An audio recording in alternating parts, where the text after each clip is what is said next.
Я приветствую, мы продолжим играть в Зайчика Какого Тьмы. Кстати, новая превьюшечка, новая заставочка. Как его зовут? Милана, вроде, да? Поехали. Загрузиться. Ну, поехали. Сюда. Бля, я пропустил, ладно. Она улыбнулась и махнула рукой. Кто, я не помню. Наверное, она. Пока! Пока. До встречи. Милана побежала к воротам и совсем скоро скрылась за высокими деревьями. Мы с Полиной проводили ее взглядом. Она милая, согласен? Ты права, теперь по домам. Если хочешь, можем немного прогуляться. Давай. Да, конечно. Ой-ой-ой, мы двинулись вдоль дороги. Сейчас бы еще и Ромку бы не встретить, а то пизда будет. Антош, а тебе что больше нравится, скрипка или гитара? Опять выбор, опять эти сложные вопросы. Что тебе нравится, скрипка или гитара? Тут по-любому нужно делать сохраночку, да?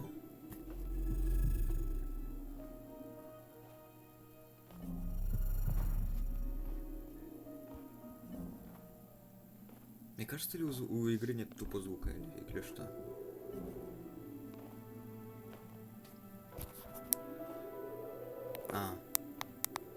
Я все понял, почему у игры нет звука. Теперь есть, теперь все заебись. Сохранился, да. Наверное, больше скрипка, она более мелодичная, что ли. Поле довольно ухмыльнулась.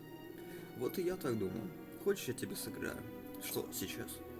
Полина рассмеялась. Ха-ха-ха-ха-ха-ха-ха-ха-ха-ха. Да нет же, к примеру, в понедельник после школы. Почему бы нет, давай. Идти с Полиной было гораздо веселее, чем одному. Ее светлые лучи позитива, видимо, были заразительными, поэтому общаться было очень легко. Полина же отстранилась, шла по просеке с пустым взглядом. Вспомнил отношения Полины и Миланы, нотки ревности заполнили мои мысли и никак не хотели отпускать. Какие нотки ревности? Страх, ненужность и одиночество впились в меня острыми когтями. Я откашлялся и спросил Полины уже другим, совсем напряженным тоном. Полин, мы всегда будем друзьями. Что за глупые вопросы? Конечно же будем. Просто мне кажется, что ты подружишься с кем-то еще, а про меня вовсе забудешь. Ну и хуй с ним. Антон, как тебе в голову такое могу прийти? Очень просто. Я всегда буду на твоей стороне. Спасибо. От сердца отлегло, и я облегченно вздохнул. Смеркалось, мы прогуливались неспешным шагом, как вдруг заметили впереди Ромку. Полина махнула ему рукой, но тот даже не посмотрел в нашу сторону. Удивительно, даже не оглянулся. Я ведь всегда лезет ко мне. Наверное, благодаря тебе. Не знаю, что на это ответить, я лишь выразил молчаливое согласие. Я не заметил, как мы дошли до Сельмага.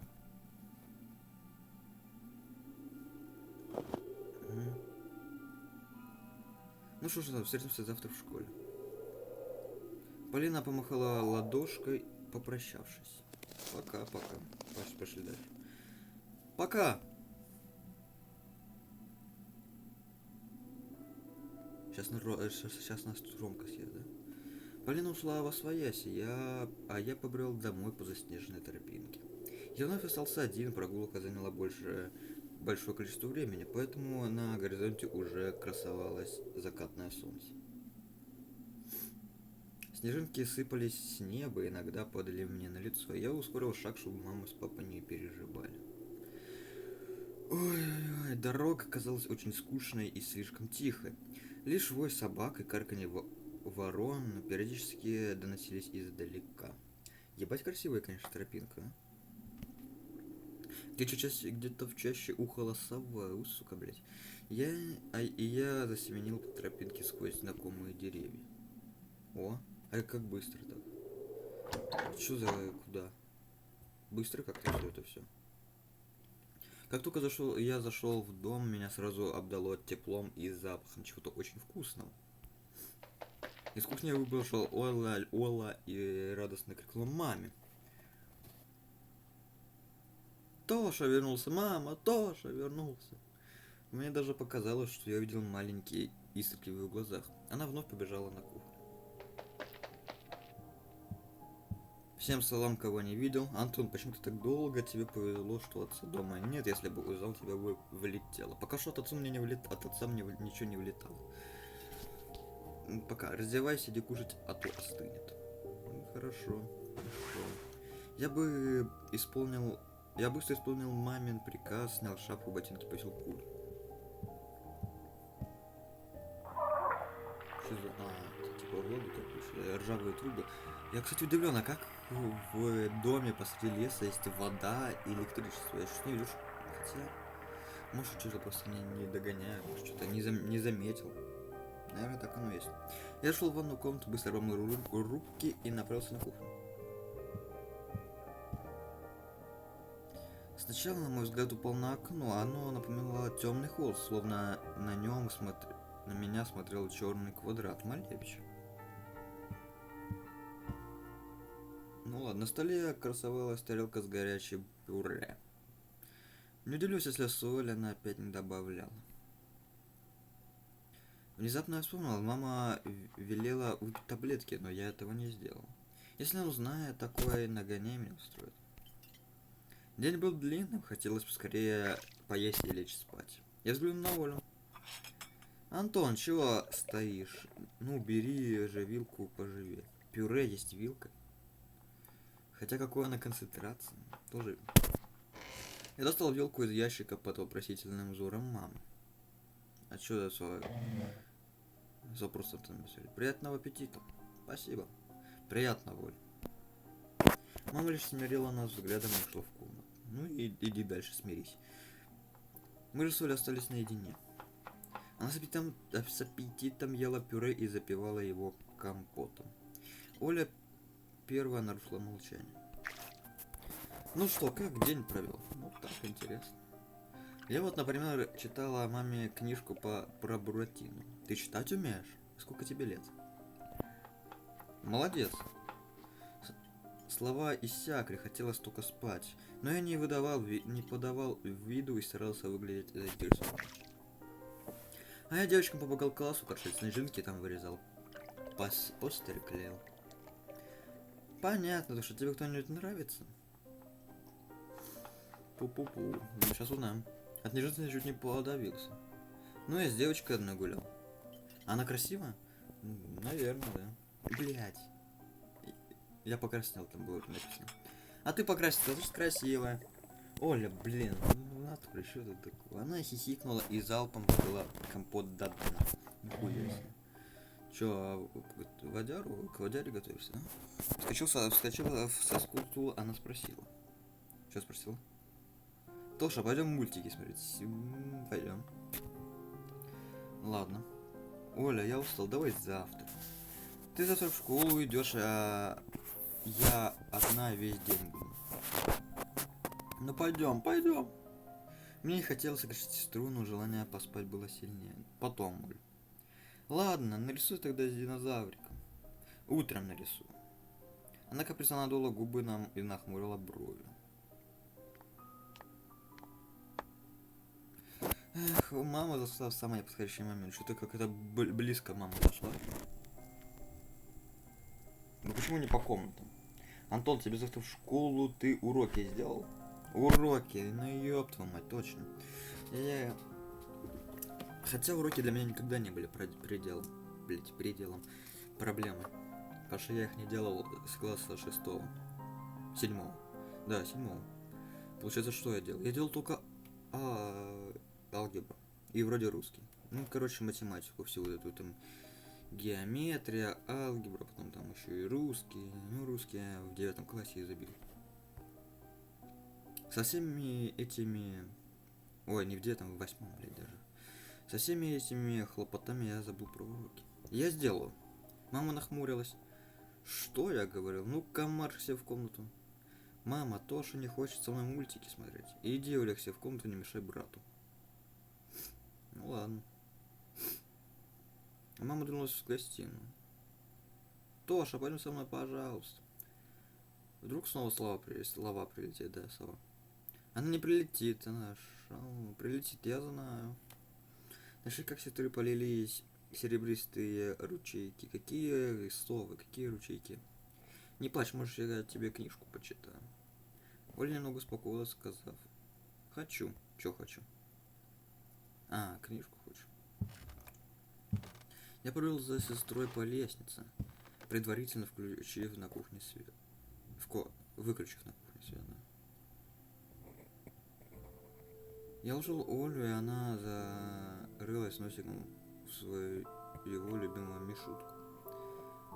Недолго думая, я взял первую попавшуюся на глаза книгу. Начал медленно листать страницы, потрепанные книжки. Зачитывая вслух очередную сказку про принцессу, пока Оля не уснула. Блядь, темно, нихуя не видно. Я не спеша зашел в свою комнату. Из-за мороза на окне появились узоры, и лунный свет, и в лунном свете они были похожи на кружева, усеянные крошечными алмазами. Я включил лампу и принялся за уроки. Так, ага, рисование, ну понятно. Я селся за стол, первым, что хотел сделать, это вырисовать.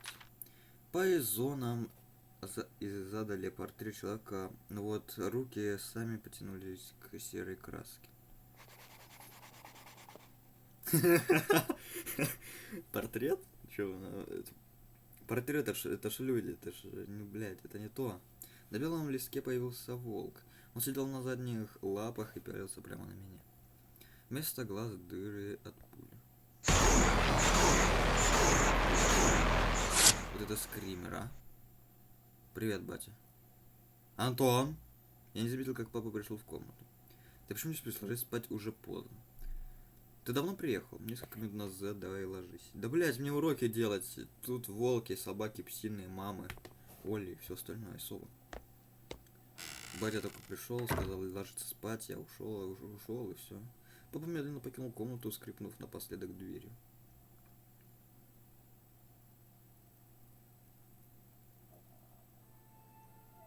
А, я думаю, это конец. А чё, мод настолько проработан уже? Просто я не особо с ним знаком, я просто скачал первую попавшуюся. Я даже не думал, что он выиграет на голосовании. Тут раз и все.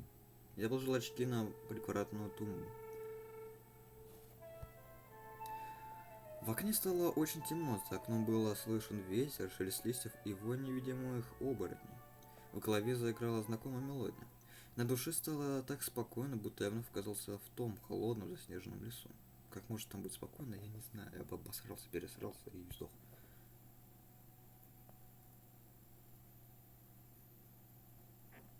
Да блин, я думал, что это конец. Ладно, посижу еще чуть-чуть. Хотя в целом-то мне какая разница. Длиннее игра, больше видео. Понедельник встретил меня с такой же грустью, как и вчерашний выходной день. Лунные лучи стали пробиваться в мою комнату, отчаянно требуя, чтобы я проснулся. Сегодня я спал спокойно, и никто не пытался помешать моему сну. Надо делать много дел, как бы мне противно не было. Первое, узнать, где пропадает Алиса. Я соскучился по ее подколкам в мой адрес. Да вообще был бы очень рад ее присутствию. Как же мне не хватает этой плутовки. Только она может меня развеселить даже тогда, когда у меня плохое настроение. У меня стал один вопрос. Что же случилось сегодня? Что случится? Или случилось? Нет, блин. Все желание идти туда, где густой холодный лес мигом растворилось. Я открыл глаза. Передо мной стояла темная комната. Угу. Я сел с кровати и подошел к окну. Ух ты, блядь. Натянул очки на лицо, я посмотрел... Чего? Не лицо, а посмертная маска. При мысли, что сова мне их принесла, стало не по себе. Все же в школе было и хорошее. Полина, девочка за скрипкой, лишь она была лучиком света в этой кромешной тьме. Перед глазами всплыли события вчерашнего дня. Как мы вместе с Полиной украшали класс, а также новенькая Милана. Хотелось бы узнать ее получше. А Полина, во время того, как мы украшали коридор, я ловил на себе ее добрый взгляд. Когда она рядом, я словно летаю по смычку в небо. Да чего же она прекрасна, не то что гадюка Катя. При мысли о Кате грудную клетку сжали тиски. Она же будет мешать нам с Полиной. Я отлип от завораживающего зеркала и устремился к окну. Одернул штору, Да, за окном парил снег. Да вроде нет. Где же ты? Куда ты исчезла? Мне так хочется тебе обо всем рассказать. Я уверен, она скрывается где-то там, в глубине чащобы. Иногда так хочется, чтобы она была здесь. Послушать манящий голосок, поиграть с ней в снежки, покормить жульку. Казалось бы, обычное занятие играть в снежки. Но когда перед тобой стоит такой хитрый противник, как она, настроение сразу повышается. Хочется разведать все тайны, которые она скрывает. Да и что же скрывается за маской? Может быть, это даже и не маска. Тогда как же это возможно? Как она тогда говорит, если это никак не показывается визуально? Ни в шевелении губами, ни в каких-либо эмоциях. Ни в чем. Алиса — это ходячий задачник. Спросить о чем ты не знаешь, и будет смотреть на тебя своими шаловливыми глазками. У них, кстати, есть хвост или нет? Как будто знает ответ, но умалчивает, смотря на мучающуюся жертву. Привычная утренняя темнота уже не так меня пугала. Скорее пробуждала мне тягу к приключениям. Так и хотелось побыть комиссаром Каттани, чтобы расследовать эти темные корневища веток, тянущихся прямо к моему дому. Я не сдамся этим веткам и не дам им утащить мою сестренку. Чего? Я думаю, деревня особо нужна твоя сестренка. Это шел так на. И все же расследовать лес самому в одиночку плохая идея. Тем более тут маньяк ходит. Тут нужно самому быть начеку, иначе жертв не избежать. Предупрежден, значит вооружен. Не, вот мне это реально музыка напоминает из Сталкера.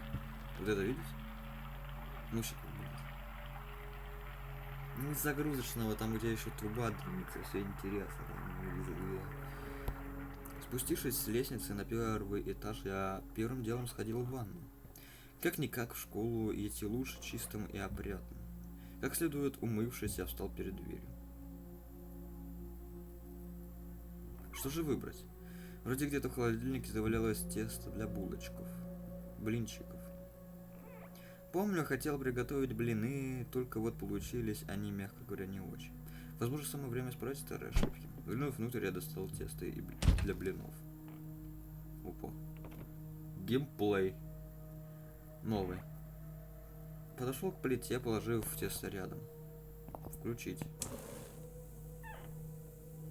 Поставив сковородку на плиту и залил небольшим количеством масла.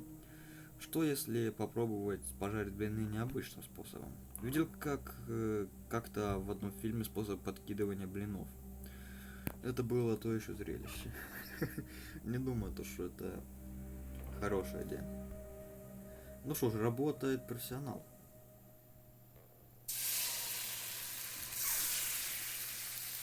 Сейчас мама прибежит и скажет: на нахуй, подзатыльник хлопа, и все, пошел нахер, скажет: сковородский дебил.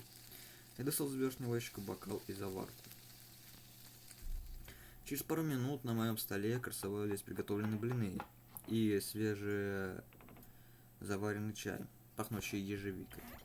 Я сел за стол и вспомнил Полине. Какая же она очаровательная, словно скрипка.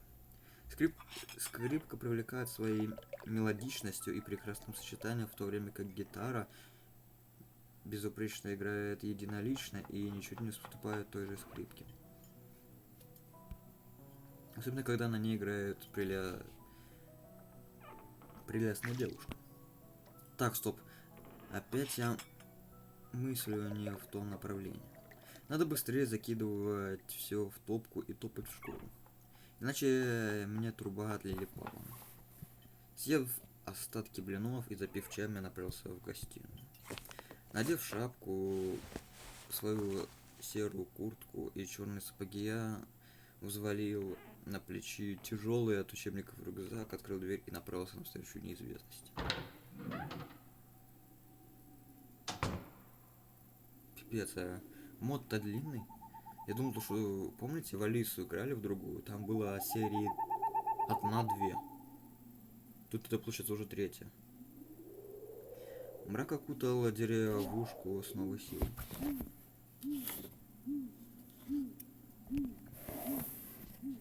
Невидимые существа скрывались в темноте. Еще чуть-чуть, и я мог попасться в руки этим кровожадным монстрам. Даже представить не могу, что они смогли бы со мной сделать. Внутри меня все сковало, сжимало душу в тиски. Мои глаза то и дело искали за деревьями темные силуэты. Я шел попутно, оглядываясь за свою спину. Я так понимаю, у него тоже есть такой синдром, как у меня. Вот ты идешь, все хорошо, там все освещено, фонарики, вроде людей нет, а ты все равно идешь и оглядываешься. Я взглянул на дом с досады и вскоре устремился вдоль по дороге.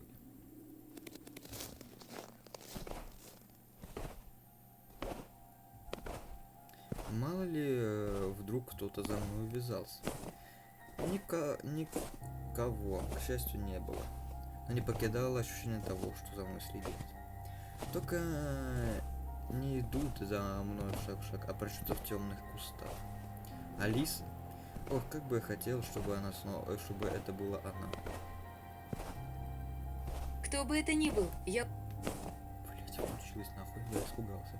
Таинственная, скрывающая свое лицо за маской девочки бунтарки я привык. Неожиданно даже для самого себя я признал, что она мне стала чуть ли не лучше подруги. Хотя, как привыкнуть к образу вечно скрывающей себя девочки. Я даже не уверен, девочка ли это вообще. Может, это антропоморфное существо с голосом юной девочки. Если это так, то какие у нее цели? Задобрить, втериться ко мне в доверие, расположить к себе, нахуй сожрать тебя, твою сестру, твою семью и всех, блять, в этом поселке. В пизду всех. Может, любить в себя? Да, нет, последнее это точно абсурд. Для каких целей ей может пригодиться 12-летний школьник? Я даже боюсь представить. В голову полезли нехорошие мысли. А вдруг она меня хочет тащить в лес? Лисы на то и хитрые, чтобы завлекать невинных детей непонятно куда. И что она там делать будет? Съест и не подавится? А вокруг нее будет красный от крови снег, как бы намекая, что ужин был весьма вкусный. Совсем захворал ты, Антоша. Где же ты был месяц, 2-3 назад? Наверное, там, в мире, где все было так красочно и прекрасно. Где не было ни этой деревни, ни этой проклятой школы, где только и делают, что отравят, гнобят и унижают. Где-то там ваш прежний тон затерялся в самых потемках. Блять. Нифига себе, луна красивая. Пипец, там типа новые рисунки. А это что такое? На его место пришел другой, более замкнутый и равнодушный ко всему. Где-то закончилось, пришло время взрослеть. Эх, как же не хочется быть взрослым. Хочется никогда не взрослеть и не знать этого ужаса, который меня ждет. Хочется всегда быть в мире сказок, приключений и сладостей. Взрослые не понимают всего этого. Они наказывают своих детей за провинность, хотя сами в их возрасте делали то же самое. Так похоже, ты совсем скис. Ну-ка, взбодрись и оглянись. Вокруг тебя обитают поистине хорошие люди. Тебе с ними приятно? Им с тобой приятно? Или это ли несчастье? Счастье кроется в мелочах, которые человек предпочитает не замечать. Умные слова, кстати. Прям философ второй. Полина как раз из таких.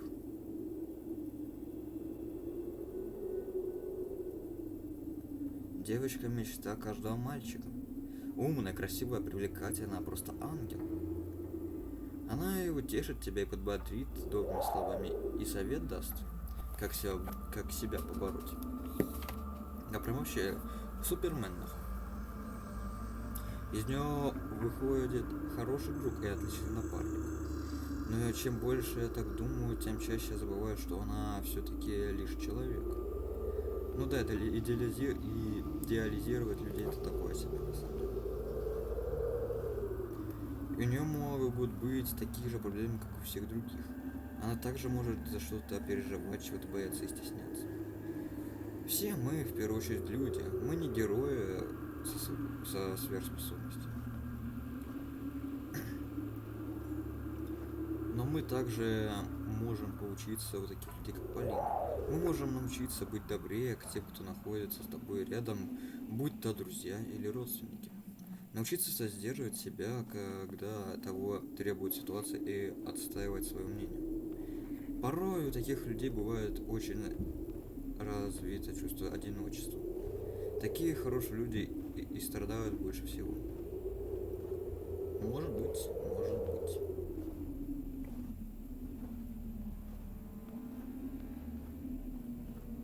Какие-то новые рисунки, я не знаю, что тут. А чувство ненужности они могут сделать очень робкой для себя шаг, пойти на самоубийство. Такое нельзя делать. Такие шаги нельзя делать. Такое не по силам каждому, но все же лучше до этого не доводить. А всего-то нужно лишь общение. Внезапно мои шаги врезались в что-то в снегу. Я опустил взор и увидел, что в глубине снега была зарыта же зайчья маска. Точно такая же, какая появилась внезапно у меня дома. Неужели это она и есть? Нет, нельзя такое. И смотрели фильмы, где, блядь, зеленая маска это нахуй? Ты ее одеваешь, там человек. Нахуй такую хуйню делается? Это вообще нормально? Что маска перемещается мистическим образом? Мороз впился в меня острыми клыками, и по телу побежала дрожь. Эта маска точно меня преследует. Я не спеша разгреб снег и взял ее в руки. Отвратительно. Ужасно. Противно. Я кинул ее с размахом за пределы видимости. Пусть только посмеет попасться мне на глаза. Поразмыслив пару мгновений, я направился в сторону школы. Очередной скучный, но местами интересный учебный день полноценно вступил в свои права. Около школы находилось несколько ребятишек, играя в снежки. Странно, почему они играют именно сейчас, а не после уроков? Может потому что им так интересно, а может потому что сил не хватит. Я их понимаю, сидеть 6-7 уроков и сам вскоре волком будешь выйти. 6 уроков, кому ты пиздишь? 8, блять. Это идешь в 5 часов, темно, нихуя не видно. Ты идешь, там лед на нахуй упал, все пизда, тебе там развалился, все. Если у тебя есть еще какие-то занятия сверхурочные, то вообще можешь идти домой еле живым. Осмотревшись, я понял, что никто на меня внимания не обращает. Кто знает, может, это и хорошо. Никто не заметит пропажи еще одного школьника. Точнее, заметит, но не заметит. Чего? Точнее, заметить. Да заметят, но значения не придадут. Понятно. Я что-то просто прочитал заметить. Ладно, нужно поспешить, а то урок начнется через 10 минут. Блять, я приходил после 10 минут, как урок начался.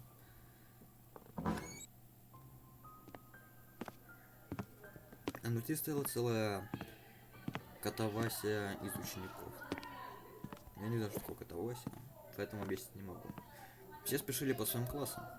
Только я один шел медленно, хотя должен именно в этот момент поспешить на урок.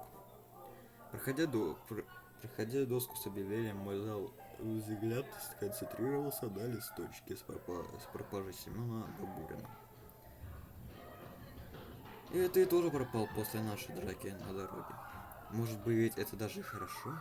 Он тебя не обидит, не оскорбит, не унизит.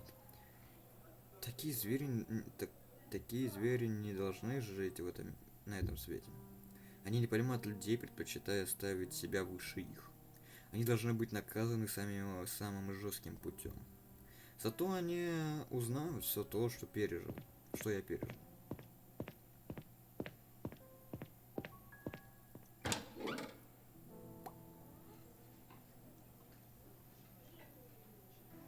Ну что ж, на этом будем и заканчивать, потому что, ну что, подводим итог.